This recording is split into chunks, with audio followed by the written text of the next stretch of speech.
नमस्कार मित्रों, मैं अखिलेश कुमार मल्ल। सोनम वांगचुक 19 दिन से भूख हड़ताल पर बैठे हैं। जमीन पर एक सफ़ेद गद्दा है, उसी पर लेटे हुए हैं। अब ना उनके पास उठने की ताकत है, ना बैठने की ताकत है। दो लोग ताकत देकर के उठा रहे हैं या बैठा रहे हैं। वजन भी लगभग 9 किलो गिर गया है, बीपी भी गिर चुका है और स्थिति यह आ चुकी है कि दिल्ली हाईकोर्ट में अर्जी लगी है कि सोनम को जबरदस्ती नाक के माध्यम से ट्यूब डालकर खाना खिलाया जाए, नहीं तो अगले 2 दिन उनकी जिंदगी पर भारी पड़ सकती है, यानी कि सोनम की मौत भी हो सकती है। सोचिए, एक आदमी 19 दिन से बिना अन्न के दिल्ली की सड़क पर लेटा हुआ है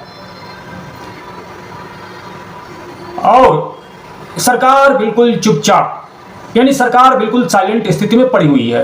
कोई मूवमेंट नहीं, कोई जवाब नहीं, कोई तलब नहीं, कोई जिम्मेदारी नहीं, कोई जवाबदेही नहीं।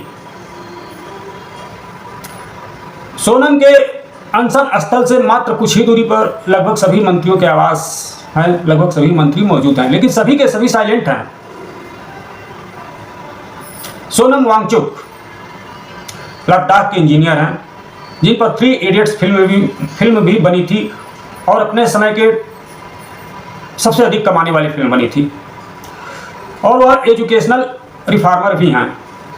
28 जून को जंतर मंतर पहुंचते हैं, भूख हड़ताल शुरू कर देते हैं। शुरुआती वजह थी नीट पेपर लीक होना। लाखों बच्चों का भविष्य दांव पर लगा था। 23 लाख बच्चों ने एग्जाम दिया था, पेपर लीक हुआ। लेकिन जब दोबारा पेपर हुआ तो 3 लाख बच्चों ने एग्जाम छोड़ दिया और मात्र 20 लाख बच्चों ने एग्जाम दिया। इतना ही नहीं, इसमें करीब में एकोरेट 22 बच्चों ने आत्महत्या कर ली। अब सोनम यही कह रहे हैं कि जो बच्चे मर गए हैं उनके परिवार को 1 करोड़ रुपया मिले, यानी सभी के परिवारों को 1-1 करोड़ रुपया मिले। वांगचुक ने कहा,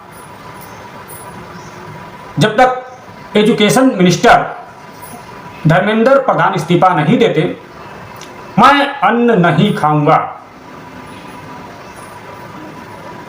साथ में काकरोच जनता पार्टी भी, मतलब सीजेपी, यह कोई असली पॉलिटिकल पार्टी नहीं है, बल्कि 30 साल के अभिजीत दिप्के द्वारा शुरू किया गया एक मूवमेंट है। इसको पार्टी ना करके मूवमेंट कहिए, जिसमें 2 करोड़ 20 लाख फॉलोअर हैं। और यह मूवमेंट बहुत पुराना भी नहीं, मात्र मुझे लग रहा है 2 महीना पुराना है। हमें यह समझना चाहिए कि इंडिया के युवा में कितना अधिक गुस्सा भरा हुआ है, लेकिन सरकार इस बात को नहीं समझ रही है। और अब हालात यह हैं कि वांगचुक इतने कमजोर हो चुके हैं कि वॉशरूम तक चलना मुश्किल है। सोचिए, एक इंसान अपनी जान दांव पर लगा दे, तब जाकर सिस्टम की नींद खुले। यह किस बात की तरफ इशारा कर रही है? असली सवाल अब पेपर लीक का नहीं रह गया है। असली सवाल अब यह बन गया है कि जब आवाज शांति से उठाई जाए, तब भी यह सरकार क्यों नहीं सुनती है?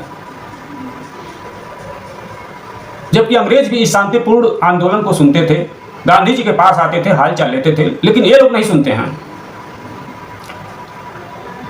कल जंतर मंतर पर सांसद और भीम आर्मी चीफ चंद्रशेखर भी पहुंचे थे वांगचुक से मिलने और समर्थन देने, जिसमें वांगचुक विचारधारा को काफी बल मिला।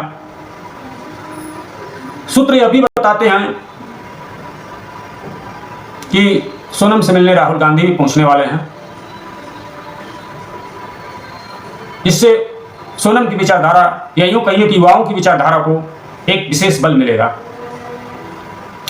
प्रश्न यह नहीं है कि कौन वांगचुक से मिल रहा है और कौन नहीं, बल्कि प्रश्न यह है कि अब तक यह भाजपा की सरकार कहां सोई है। मित्रों, सरकार से यह प्रश्न आप भी करें और अवश्य ही करें।